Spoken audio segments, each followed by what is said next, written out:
Assalamualaikum warahmatullahi wabarakatuh teman-teman. Bagaimana kabarnya hari ini di rumah? Semoga selalu dalam keadaan sehat walafiat dan Allah Subhanahu wa Ta'ala selalu melindungi kita kemanapun dan dimanapun kita berada. Kembali lagi dengan Ustazah Maya.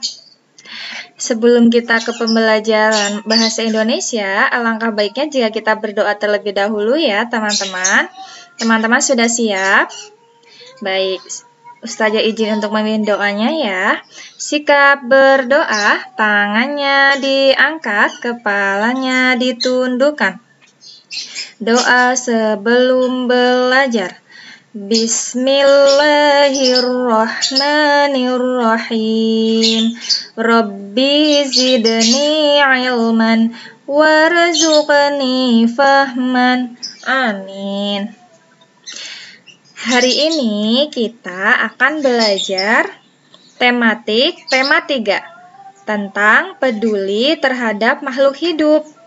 Sebelum kita mulai ke pembelajaran, Ustazah izin untuk memberikan aturan saat teman-teman menonton video ya.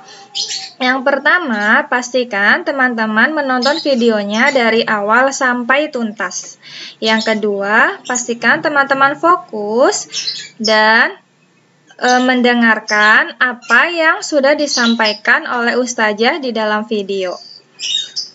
Yang ketiga, pastikan teman-teman mempelajari kembali di rumah materi yang sudah kita bahas bersama di dalam video. Yang keempat, pastikan teman-teman merapikan kembali alat tulis yang sudah teman-teman gunakan. Kita langsung saja ya ke pembahasan tematiknya. Hari ini kita akan belajar tema 3 tentang peduli terhadap makhluk hidup. Subtema 1, hewan dan tumbuhan di lingkungan rumahku. Kelas 4. Di dalam Quran, surat Al-Hijr ayat 22 yang artinya, dan kami menjadikan untukmu di bumi keperluan-keperluan hidup, dan kami menciptakan pula makhluk-makhluk yang kamu sekali-kali memberi rezeki kepadanya. Nah, di sini kita pembahasan temanya dulu ya. Penggolongan hewan berdasarkan tempat hidup pada umumnya digolongkan menjadi 3, yakni ada hewan yang hidup di darat, ada hewan yang hidup di air, dan ada hewan yang hidup di 2 alam, yaitu di darat dan di air. Nah, sekarang kita bahas untuk hewan yang hidup di darat terlebih dahulu ya teman-teman. Yang pertama ada macan.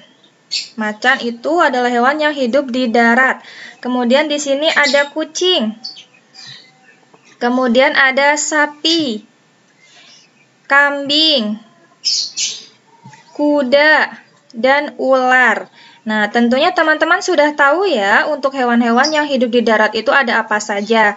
Di sini Ustazah hanya memberikan beberapa contoh saja hewan yang hidup di darat. Teman-teman boleh mencari hewan yang hidup di darat di rumah bersama ayah dan bunda. Untuk hewan yang hidup di air ada apa saja ya?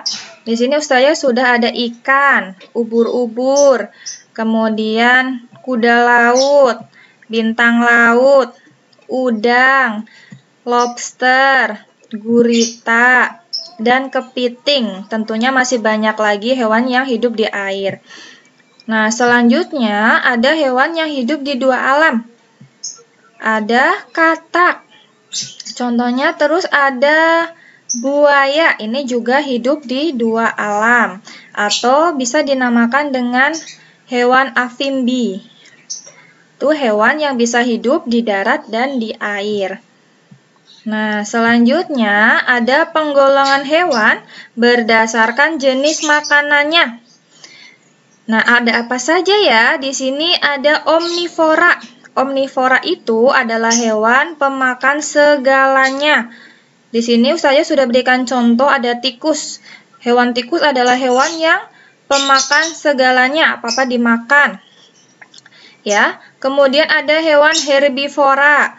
Herbivora ini adalah hewan yang pemakan tumbuhan atau hijau-hijauan. Salah satunya di sini ada kelinci, ya. Kemudian ada karnivora. Karnivora adalah hewan pemakan daging. Di sini Ustazah contohkan ada serigala atau kemudian ada insektivora. Insektivora itu adalah hewan pemakan serangga. Di sini Ustazah sudah berikan contoh ada burung yang sedang memakan serangga. Selanjutnya, nah di sini ada lagu tema yang teman-teman harus nyanyikan ya. Nadanya ada kring-kring, ada sepeda. Teman-teman tentunya sudah tahu ya untuk lagunya. Coba kita nyanyikan bersama ya teman-teman. Mo suara sapi di tengah-tengah lapang, yang suka makan rumput disebut herbivora. Meow suara kucing di dekat-dekat rumah, yang suka makan daging disebut karnivora. Kok suara ayam di dalam kandang-kandang, yang pemakan segala disebut omnivora. Teman-teman boleh menyanyikan lagu temanya bersama ayah dan bundanya di rumah dengan nada kring-kring ada sepeda agar teman-teman bisa lebih cepat hafal. Untuk penggolongan makanan pada hewan, di situ sudah ada lirik lagunya.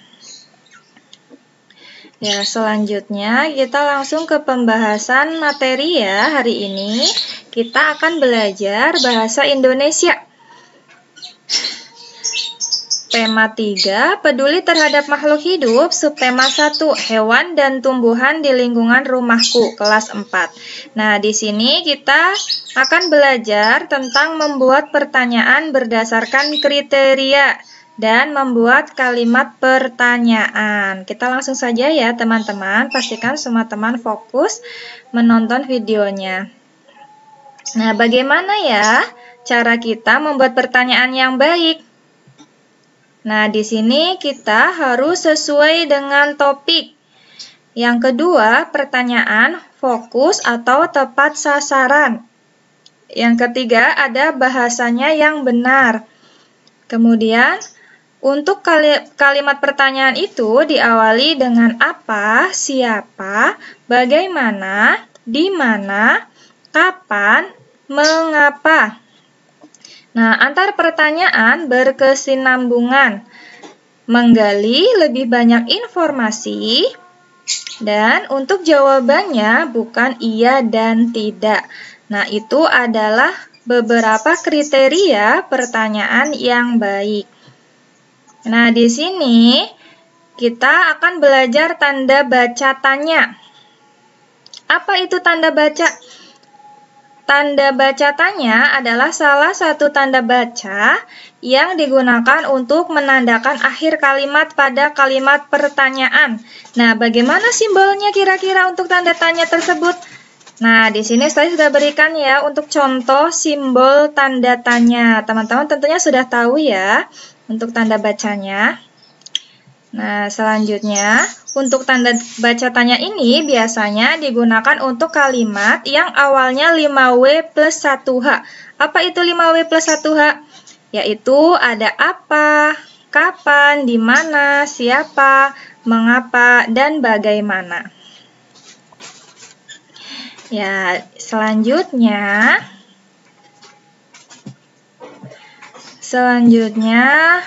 membuat kalimat pertanyaan. Nah, kita belajar untuk jenis kata tanyanya terlebih dahulu ya teman-teman. Di sini ada apa. Nah, apa ini digunakan untuk menanyakan peristiwa atau benda. Bagaimana contoh kalimatnya? Di sini saya sudah berikan contoh.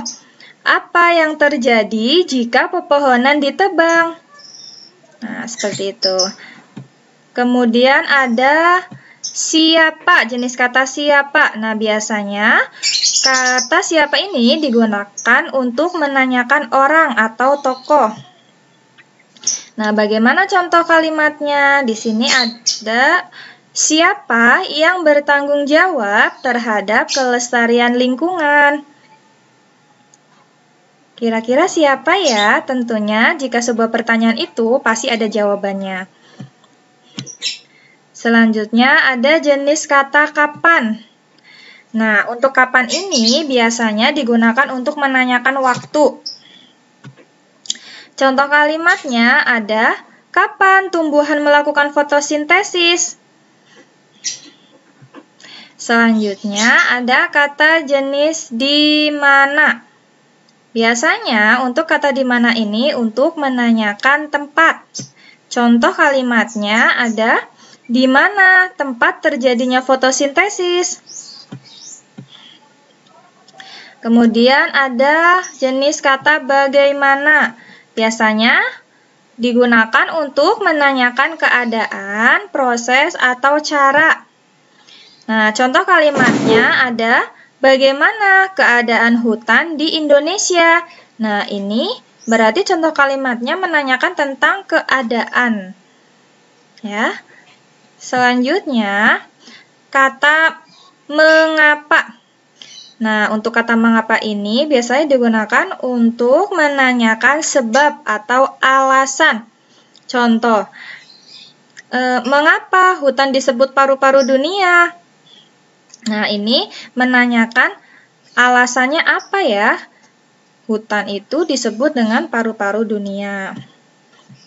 Selanjutnya, cara membuat kalimat pertanyaan. Nah, biasanya untuk membuat kalimat pertanyaan itu harus diawali dengan huruf kapital terlebih dahulu. Kemudian, awali dengan kata tanya. Tadi kita sudah belajar tentang jenis-jenis kata tanya.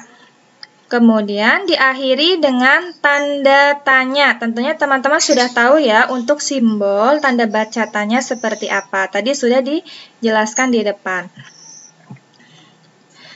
Nah, di sini Ustazah berikan contoh ya cara membuat pertanyaan.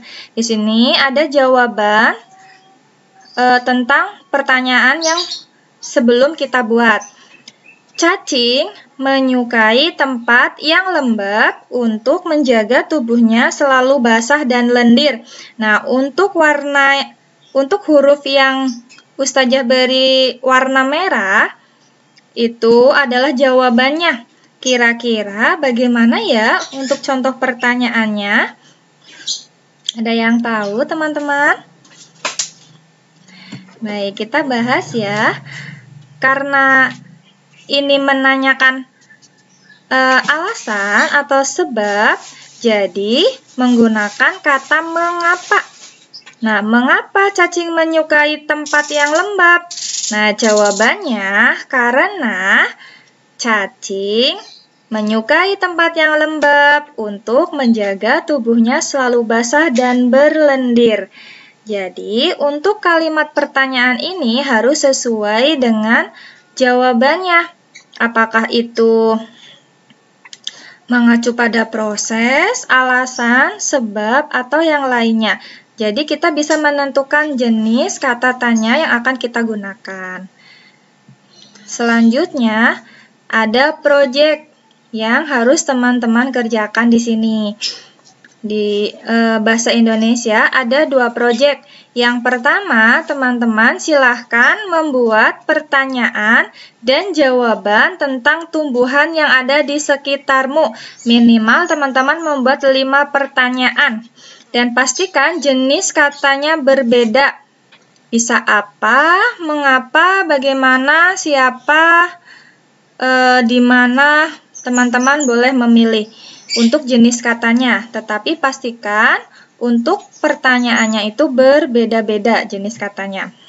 Kemudian untuk proyek yang kedua, silahkan teman-teman baca untuk cerita Lani dan adiknya. Ya. Setelah teman-teman baca, teman-teman boleh diskusikan dengan ayah dan bundanya di rumah untuk pertanyaan-pertanyaan yang sudah Ustazah siapkan dan mengacu pada teks Lani dan adiknya. Teman-teman boleh langsung menjawabnya di buku tugas teman-teman Bahasa Indonesia. Nanti setelah teman-teman tuntas mengerjakan proyek, silakan teman-teman kirimkan via Classroom dalam bentuk foto. Di sini ada 8 pertanyaan yang harus teman-teman kerjakan. Jadi, teman-teman ingat ya, proyeknya ada 2 proyek yang harus teman-teman kerjakan. Yang pertama, teman-teman membuat pertanyaan. Yang kedua, teman-teman menjawab pertanyaan dari teks Lani dan adiknya. Nah, selamat mengerjakan teman-teman. Semangat! Alhamdulillah, pembelajaran hari ini sudah tuntas. Terima kasih untuk teman-teman yang sudah menonton videonya dari awal sampai tuntas. Pastikan dipelajari kembali ya di rumah. Kita tutup dengan membaca doa terlebih dahulu ya. Teman-teman sudah siap berdoa? Baik, Ustazah izin untuk memimpin doanya. Sikap berdoa, tangannya diangkat, kepalanya ditundukkan. Membaca hamdalah bersama-sama.